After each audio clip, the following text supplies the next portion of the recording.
आप सभी को मेरा प्रणाम। एक बार फिर से स्वागत है आप सभी का। कहते हैं नासो ही शीर्षो द्वारम, यानी कि हमारी नासिका से ही हमारे सिर का मार्ग है। जब हम कोई औषधि अपनी नाक में डालते हैं, अपनी नासिका में डालते हैं, तो उसका सीधा असर हमारे सर पर होता है। ऐसे ही जब हम अपने पैर के तलवों पर तेल की मालिश करते हैं तो उससे हमें नींद अच्छी आती है। यानी कि हमारा शरीर आंतरिक रूप से एक दूसरे से कनेक्टेड है। जब हम एक औषधि का प्रयोग एक स्थान पर करते हैं तो उसका असर हमें दूसरे स्थान पर देखने को मिलता है। तो आज का हमारा टॉपिक है नाभि पूरण, यानी कि नाभि पर तेल लगाने के फायदे। अब नाभि पर तेल लगाने की क्या फायदे होते हैं और हमें कैसे इसका प्रयोग करना चाहिए और किस तेल का प्रयोग करना चाहिए, तो आज हम जानेंगे इस वीडियो के माध्यम से। सबसे पहले हम बात करेंगे कि ये कैसे काम करती है। ये जो नाभि है ये हमारे यौगिक सिद्धांत के अनुसार 72,000 नाड़ियों का एक केंद्र है। यानी कि ये एक ऐसा पॉइंट है जहाँ पर सबसे ज़्यादा नाड़ियाँ जुड़ी होती हैं, जो कि हमारे पूरे शरीर से कनेक्टेड होती हैं। और नाभि पर तेल लगाने से ये सारी नाड़ियाँ एक्टिव हो जाती हैं, जिससे हमारे शरीर में ऊर्जा का संचार होता है और हम एक्टिव फील करते हैं। इसके साथ ही साथ इसके और भी कई लाभ हैं। नाभि में तेल का प्रयोग करने से पाचन शक्ति बढ़ती है। हमारे पेट में एक तरह की अग्नि होती है जो कि पाचन क्रिया का काम करती है, और जब ये अग्नि कम होने लग जाती है तो उससे क्या होता है कि जो हम भोजन करते हैं वो अच्छे से पच नहीं पाता है, और जो हमारे पेट में जो भोजन होता है वो सड़ने लगता है और हमें भूख भी लगनी बंद हो जाती है। तो नाभि में तेल डालने से जो ये अग्नि होती है ये तेज होने लगती है, जिससे कि हमारे शरीर में, हमारे पेट में पाचन रस बनने लगता है, और जिससे कि पाचन रस से हमारे शरीर के सभी पोषक तत्वों की पूर्ति होती है। और इसका दूसरा रीज़न है कि हमारे शरीर में अपान वायु को संतुलित करना। अपान वायु हमारे नाभि के नीचे के हिस्से में काम करती है, यानी कि जो हमारा पेल्विक रीजन होता है वहाँ पर अपान वायु काम करती है। अपान वायु का काम होता है कि हमारे शरीर से मल यानी कि टॉक्सिक को बाहर निकालना, और साथ ही साथ जिसको रिप्रोडक्टिव से रिलेटेड जिनको प्रॉब्लम होती है, या जो महिलाएं होती हैं जिनको मेंस्ट्रुएशन पेन, क्रैम्प की दिक्कत होती है, उनके लिए भी ये बहुत ज़रूरी है।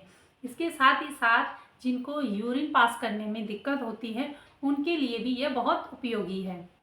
इसके साथ ही साथ जो हमारी त्वचा होती है वो भी अच्छी होती है।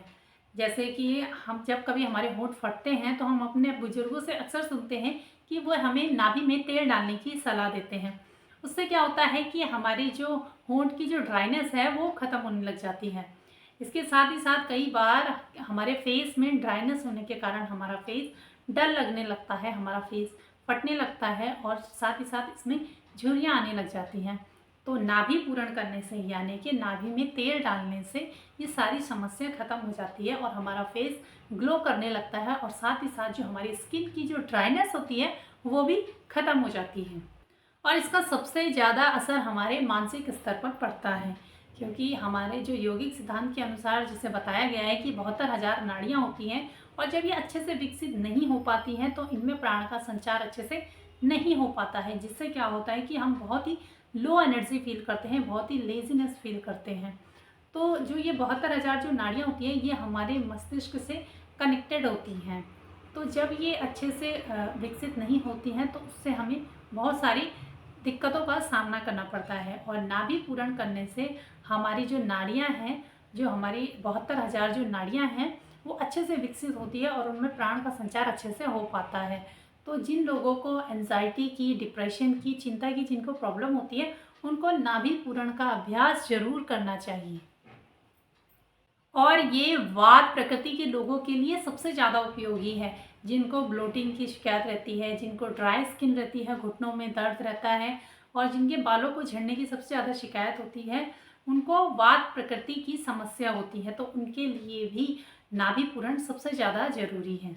वात प्रकृति के साथ साथ जो जिनको पित्त प्रकृति की परेशानी रहती है, जैसे कि एसिड बहुत ज़्यादा बनता है, ज़्यादा मिर्च मसाले वाला खाना खाते हैं जिससे कि खाना अच्छे से डाइजेस्ट नहीं हो पाता है, बालों का जल्दी सफ़ेद होना और इस तरह की कई सारी जो डाइजेशन में जिनको दिक्कत होती है और जिनका एसिड सबसे ज़्यादा बनता है, उनके लिए भी नाभि पूरण बहुत ज़रूरी बताया गया है। अब बात आती है कि इसका प्रयोग कैसे करना है। तो सुबह खाली पेट जब फ्रेश होने के बाद आप इसका प्रयोग कर सकते हैं।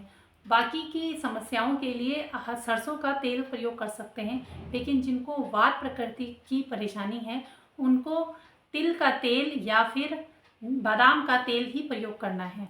और जिनको वित्त प्रकृति की समस्या है उनको नारियल का तेल और देसी घी का प्रयोग करना है। देसी घी सबसे ज़्यादा ज़रूरी बताया गया है वित्त प्रकृति के लोगों के लिए। इसको प्रयोग करने के लिए इसको हल्का सा गर्म करना बहुत ज़रूरी है, लेकिन इसको डायरेक्ट गर्म नहीं करना है कि आपने बर्तन में घी लिया, तेल लिया और उसको डायरेक्ट गैस पर चढ़ाकर गर्म कर दिया, नहीं। इसको गर्म करने के लिए आपको पहले एक बर्तन में गर्म पानी लेना है और गर्म पानी के बीच में कटोरी या कोई कांच की शीशी रखकर आप उसमें तेल या घी को रखकर आप उसे गर्म कर सकते हैं। उसके बाद ही आप इसका प्रयोग कीजिए। तो आपको इसको प्रयोग करने के लिए ज़मीन पर लेट कर अपनी नाभि में हल्का सा तेल डालकर, हल्का जब गुनगुना तेल हो तो उसको अपनी नाभि में डालकर उसको 2 से 3 सेकंड रुकने के बाद आपको क्या करना है कि अपनी फिंगर को इस तरह से नाभि के अंदर इस तरह से रखकर उसको इस तरह से घुमाना है अपनी नाभि के अंदर और फिर धीरे धीरे से इस तरह से घुमाते हुए अपनी फिंगर्स को नाभि के बाहर लाते हुए इस तरह से नाभि के चारों तरफ इस तरह से उसको पूरा घुमाना है। और नाभि के इस तरफ घुमाने के बाद आपको 5 मिनट आपको बिल्कुल लेटे ही रहना है। उसके बाद आप इसको पोंछकर आप स्नान ले सकते हैं। पर ध्यान रहे जिनको हर्निया की परेशानी है या जिनको कुछ सर्जरी हुई है या फिर जो प्रेग्नेंट लेडीज़ होती हैं उनके लिए यह बिल्कुल भी मना है, उनको यह नहीं करना है। तो बस आज के टॉपिक में इतना ही। आशा करती हूँ कि आपको ये वीडियो पसंद आया हो और अगर पसंद आया हो तो प्लीज़ चैनल को सब्सक्राइब, वीडियो को लाइक ज़रूर कीजिएगा। तो आज की वीडियो में इतना ही।